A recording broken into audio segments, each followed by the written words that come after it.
Welcome back to Grammar Grade 7. This is Unit 12, Lesson 74, and today we tackle one of the smallest marks in all of writing, but one of the busiest, the apostrophe. It shows who owns what, it stands in for missing letters, and it even keeps certain plurals clear. Master where it goes, and your writing instantly looks sharper. Let's dig in. So, what does this little mark actually do? The apostrophe is a small mark with big jobs, and there are 3 of them. First, it shows ownership, telling you what belongs to whom, as in the dog's leash.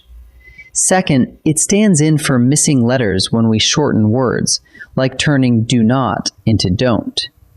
And third, it makes clear the plurals of letters and numbers, so mind your P's and Q's stays readable. 1 mark, 3 different jobs. Let's take them one at a time. Let's start with ownership, the apostrophe's most common job. When a single noun owns something, watch what we do. Take Ross's bike. Ross is one person, one owner. So we add an apostrophe and then an S onto the end.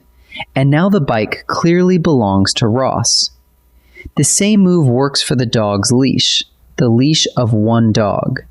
So for any singular owner, one person or thing, add apostrophe S and you're done. Now a plural that already ends in S. Take the player's bench, a bench shared by all the players.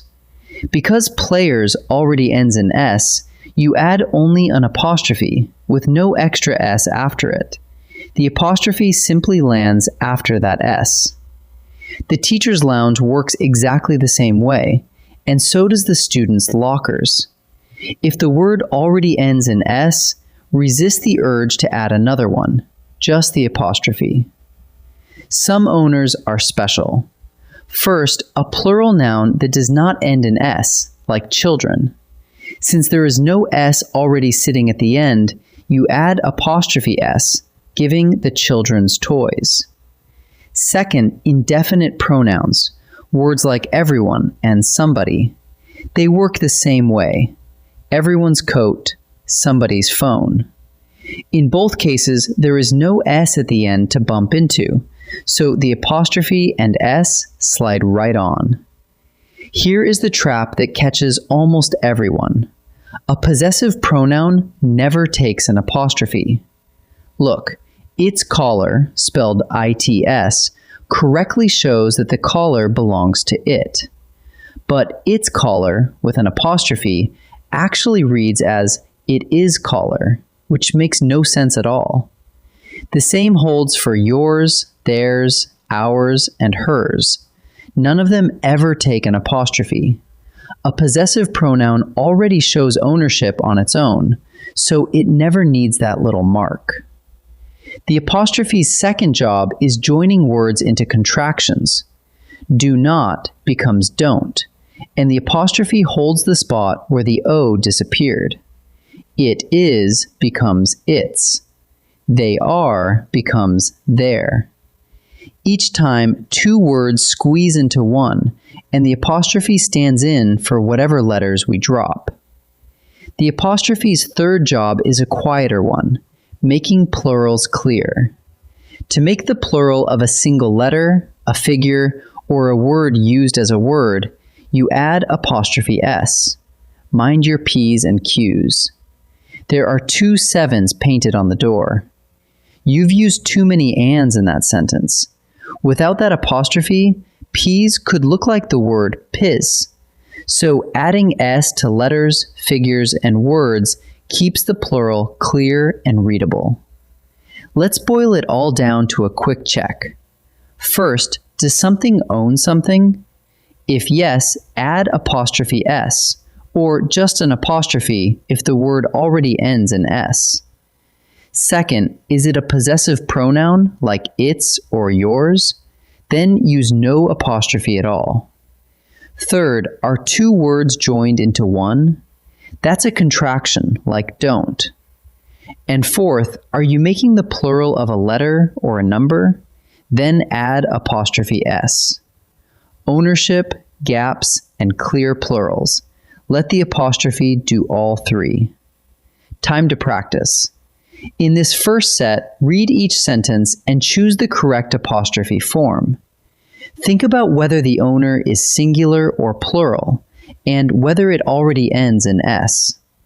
Pause the video and try each one yourself before I reveal the answer. The leash belongs to one dog.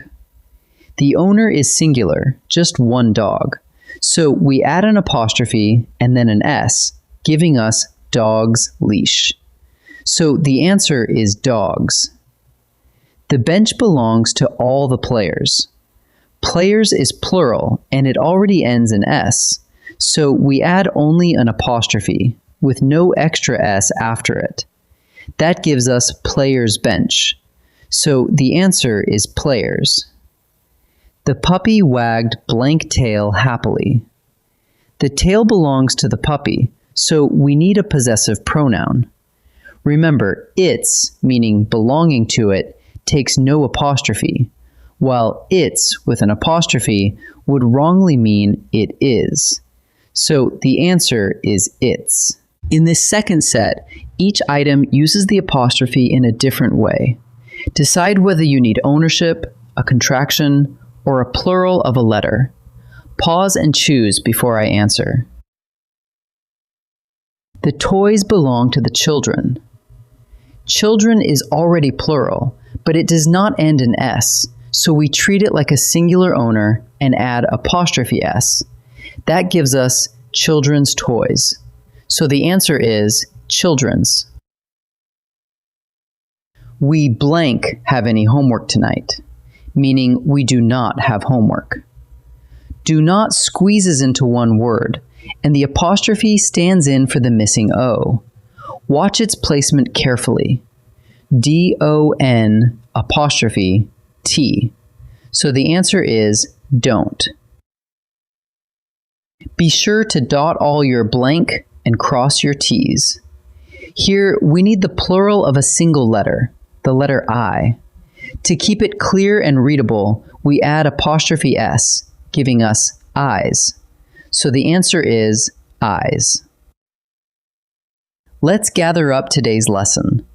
The apostrophe does three big jobs.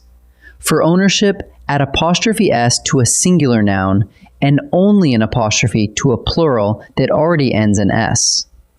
Special owners, like children and everyone, still take apostrophe S. But watch the trap. A possessive pronoun, like its, yours, theirs, ours, or hers, never takes an apostrophe. The apostrophe also joins contractions, standing in for missing letters, as in don't. And it makes clear plurals of letters and numbers, like P's and Q's. Ownership, gaps, and clear plurals. Nicely done today, and I'll see you in the next lesson.